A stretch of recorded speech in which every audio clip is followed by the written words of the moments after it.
Shalom, salam sejahtera bagi kita semua Bapak Ibu yang Tuhan kasihi. Salam sehat. Pada saat ini kita akan mendengarkan kebenaran firman Tuhan, yaitu dalam ibadah Kamis Putih. Namun kita terlebih dahulu bersatu dalam doa, kita berdoa. Terima kasih ya Tuhan Allah kami, Allah yang kami sembah dalam diri Yesus Kristus, buat segala kebaikan dan kemurahan-Mu dalam hidup kami. Pada saat ini kami akan mendengarkan sabda Tuhan, urapi, ajari kami, sehingga kami mengerti sabda-Mu. Dalam nama Yesus kami berdoa. Amin. Bapak Ibu yang Tuhan kasihi, adapun kebenaran firman Tuhan yang menjadi renungan kita pada saat ini yang tertulis dalam kitab 1 Korintus pasal 11 ayat 23 sampai dengan ayat 34. Demikian firman Tuhan. Sebab apa yang telah kuteruskan kepadamu telah aku terima dari Tuhan, yaitu bahwa Tuhan Yesus pada malam waktu ia diserahkan mengambil roti, dan sesudah itu ia mengucap syukur atasnya.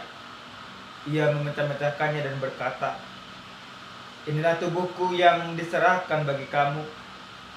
Perbuatlah ini menjadi peringatan akan aku." Demikian juga ia mengambil cawan sesudah makan, lalu berkata, "Cawan ini adalah perjanjian baru yang dimateraikan oleh darahku.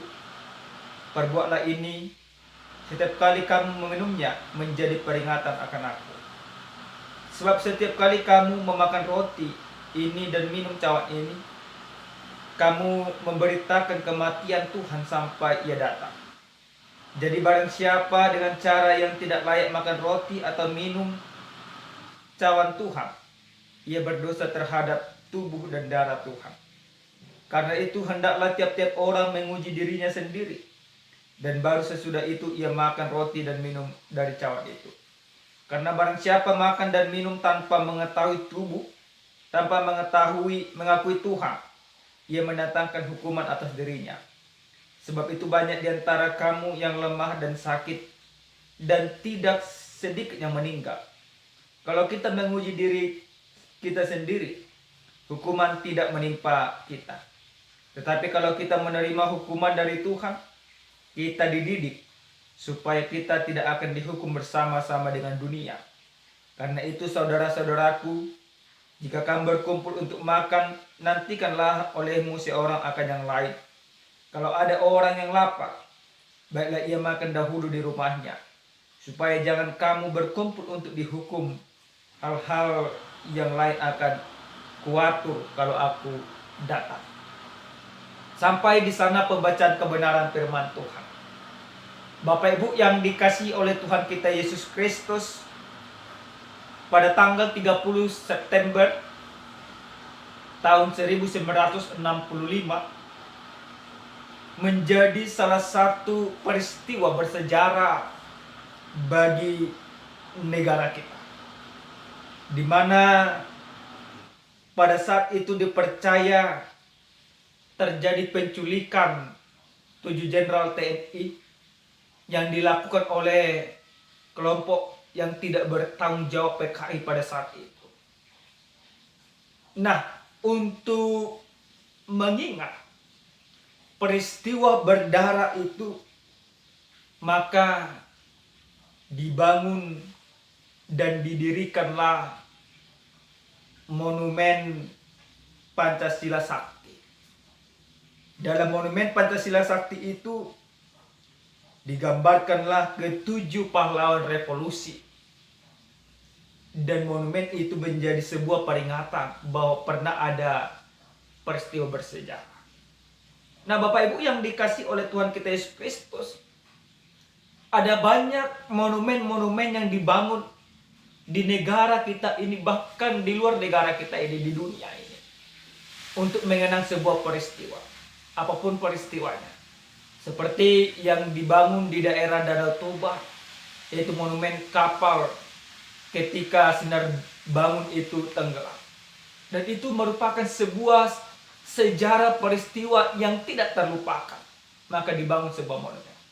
Nah, Bapak Ibu yang Tuhan kasihi, dalam Kristus Yesus, perjamuan kudus yang dirayakan oleh umat Kristen ini juga merupakan sebuah peristiwa yang pernah dilakukan oleh Yesus Kristus. Nah, dalam kebenaran firman Tuhan yang sampai kepada kita pada saat ini, bagaimana Paulus memberikan sebuah surat peringatan yang sangat keras kepada orang-orang Kristen yang ada di Korintus. Karena pada saat itu orang-orang Kristen yang ada di Korintus, di antara mereka terjadi perpecahan. Di antara mereka terjadi pengelompokan. Ketika mereka akan mengikuti sebuah pesta perjamuan kudus, di sana terjadi pengelompokan. Mana kelompok orang kaya, mana kelompok orang miskin, mana kelompok pejabat dan lain sebagainya.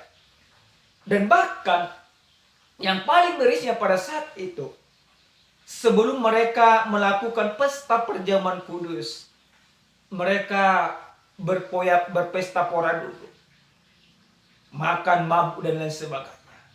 Karena ada sebuah pemikiran yang salah pada saat itu.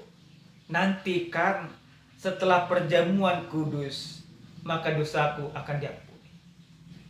Hal inilah yang membuat Paulus geram. Hal inilah yang membuat Paulus marah. Hal inilah yang membuat Paulus memperingatkan mereka. Akhirnya apa yang disampaikan oleh kebenaran firman Tuhan kepada kita pada saat ini, Paulus kembali mengingatkan mereka. Paulus katakan, sebab apa yang telah aku teruskan kepadamu telah aku terima dari Tuhan, yaitu bahwa Tuhan Yesus pada malam waktu ia diserahkan mengambil roti. Paulus mengatakan bagaimana perjamuan kudus yang dilakukan oleh Yesus. Perjamuan yang dilakukan oleh Yesus pada saat itu ketika dia bersama dengan para murid-muridnya. Yesus mengambil roti, memecah-mecahkannya, membagikannya kepada para muridnya. Demikian juga anggur dia bagikan kepada muridnya. Ini merupakan sebuah perjamuan yang dilakukan oleh Yesus, memecah-mecahkan roti itu merupakan bagian daripada sebuah gambaran daripada tubuh Kristus. Yang mana tubuh Kristus itu harus terbagi. Untuk apa? Untuk menebus dosa manusia. Yang mana anggur itu sebagai gambaran daripada darah Kristus yang menyucikan manusia dari segala keberdosaannya. Nah, Bapak Ibu yang Tuhan kasih dalam Kristus Yesus, ternyata kalau kami melihat hingga pada saat ini, banyak orang juga salah mengartikan daripada perjamuan kudus itu. Ada orang melakukan perjamuan kudus menjadi sebuah magic. Dia percaya kalau aku nanti sudah memakan roti itu dan meminum anggur itu, maka apa yang akan kulakukan akan terlaksana. Banyak orang menjadikan perjamuan kudus itu sebagai ritual untuk menuliskan segala apa yang dia rindukan. Sehingga makna dari sebuah pengorbanan menjadi kabur di sana. Nah, Bapak Ibu yang Tuhan kasih dalam Kristus Yesus, apa yang boleh kita imani dari peringatan akan perjamuan kudus atau peringatan akan pengorbanan Kristus? Yang pertama, lewat firman ini kita mau diingatkan bahwa perjamuan kudus yang kita rayakan itu menjadi sebuah peringatan bagi kita bagaimana pengorbanan Kristus yang sudah menebus kita. Maka lewat perjamuan kudus yang kita terima di dalam kehidupan kita, yang kita terima di dalam perayaan gerejawi kita, itu menjadi sebuah peringatan, mengingatkan kita, memberikan sebuah kesadaran kepada kita. Apa yang diingatkan di sana? Yang diingatkan bahwa Kristus sudah mati karena dosaku. Apa yang harus disadarkan di sana?